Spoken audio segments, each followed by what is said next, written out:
don't know if you're like me, but the year 2023, I decided, you know what, I want to be a student of the art of negotiation. Why negotiation? I just realized in the corporate world, especially when you are negotiating a sales contract or negotiating with suppliers to receive a service, most of the times it's like men are able to close the deal better with their terms, close to their terms compared to women. And not because women are weaker or in any way less than men, but because men are either have they had emotional intelligence or they were just better at closing deals. And that's why I decided, you know what, I want to learn all I can about negotiation. And that got me to getting a book that I saw at Prestige Bookshop called Never Split the Difference by Chris Voss. I really like the title because it was like negotiating as if your life depended on it. And why does your life depend on it? You know what? You have value to offer, and you know what? They should pay you for the value that you're going to offer. But enter the room, you're there laying out your terms, describing what it is that you're going to give, but the person looks down upon you and says, you know what, that contract is not worth 100,000. That contract is not worth 1 million. That contract is not worth 10 shillings. It's worth it's worth to be free. And you're like, you know what, did I even end up saying yes? Why is it now I'm working on a service that is free or below value? And when I got this book, let me just tell you, a light bulb opened up because I realized that, you know what, negotiation is a skill. It's a skill that can be learned, and it's a skill that we can employ in business, even in relationships, and in different walks in life. And that's because Chris Voss, the author of this book, was FBI agent, and he was dealing with negotiations of high stake caliber, such as a bank robber. The bank robbers in wherever he's called in, he has to negotiate the situation with the most best outcome. And the best outcome in a bank robbery or a terrorist attack is to ensure that all the hostages that have been captured in that situation are come out safely, and the person who has hijacked or robbed the bank is arrested without being shot.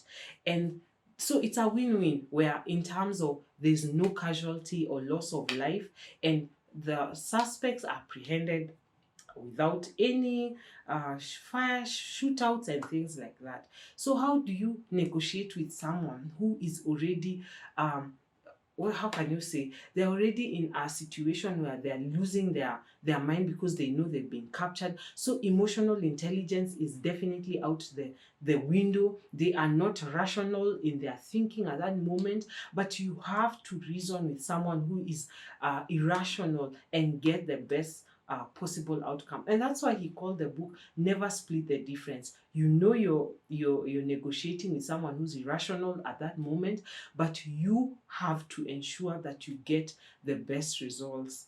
I remember when my husband was asking me what book I'm planning on reading in the month of March, and I told him I'm reading the book Never Split the Difference. He was like, are you saying now we are going to be going out on dates, and if we're not going to be splitting the bills? I was like, hold up. This book has nothing to do with you paying bills or me paying bills, but has everything to do with empowering me, especially as a woman, to be able to negotiate better when I enter a room, especially when there are other men, and not be intimidated by their rational thinking or irrational thinking towards women. So some of the lessons that I learned for people who are interested in negotiating in 2023 is learning the art of active listening. You know, when you hear active listening, it just means like, you know what, I'm going to let this person talk and I'm going to just keep quiet and hear them out. But from this book, where you're negotiating with terrorists, negotiating with bank robbers, it's not about just listening to what they're saying. It's not about just listening to them saying, you know what, I want $1 million, or all these people are going to be shot dead.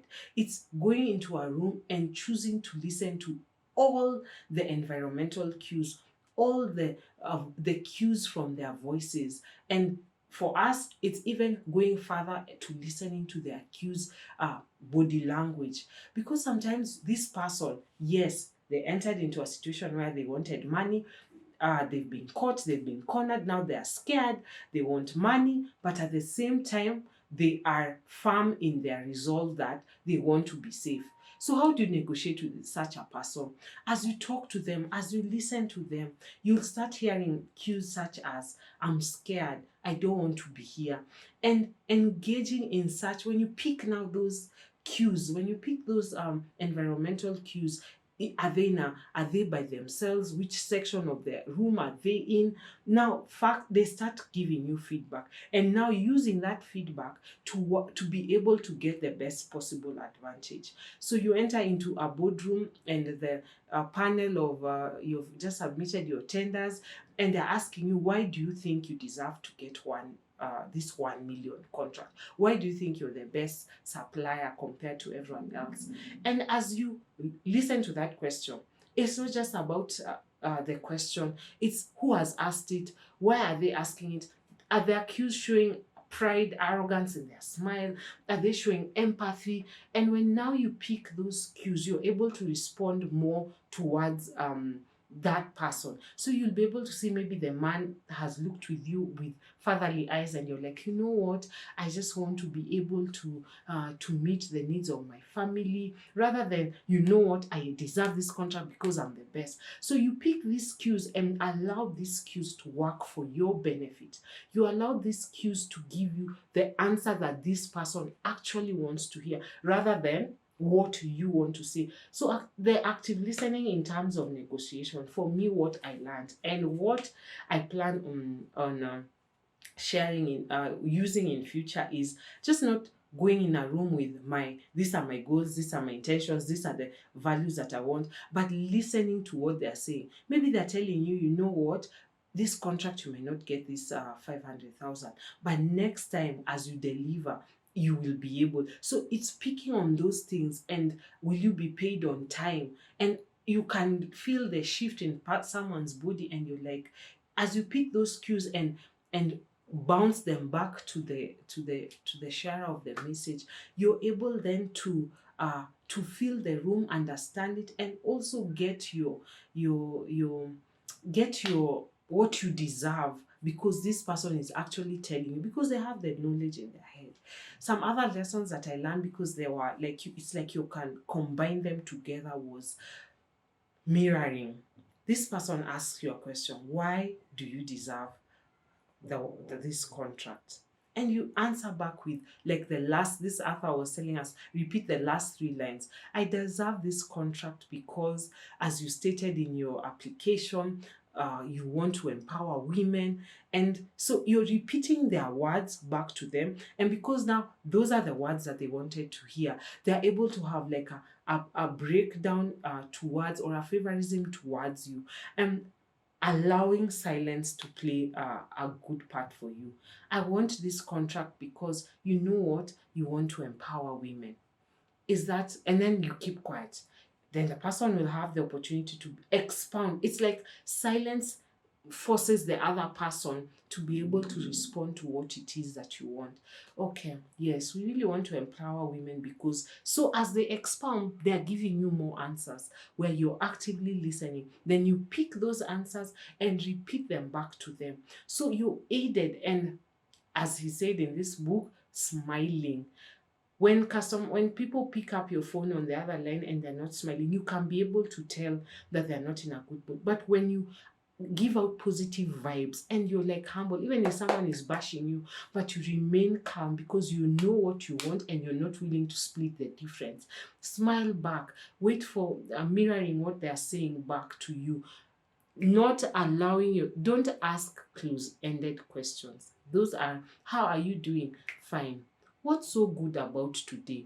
And giving the other person, it's always about the other person. The other person is giving you cues and clues so that you can be able to use that information to to guide them in the direction that you want in terms of receiving this contract, being even in a relationship. There were so many examples.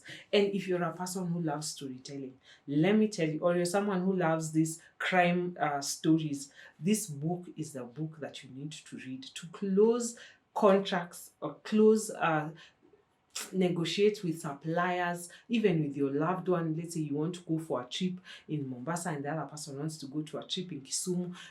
Learning to negotiate so that your point of view, and this is not manipulation, this is, we want the best outcome for you. As I said, you want the best outcome for the robber, the best outcome for the hostage, and what works with you, but also not allowing yourself to be badged or bullied to take a position that is not yours. And you will learn a lot from someone who is a former FBI negotiator, who negotiated with the best of the, okay, not the best criminals. I don't know if that's a good praise, but negotiated, yes, his way positively from dangerous situations.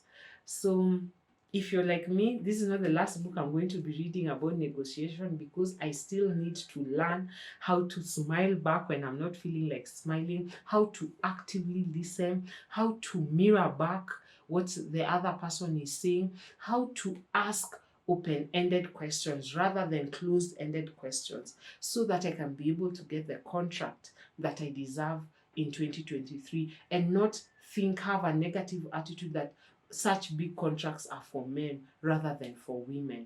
So I hope you will be able, because I highly recommend you reading this book, and I hope that you will like, share, subscribe, and stay engaged.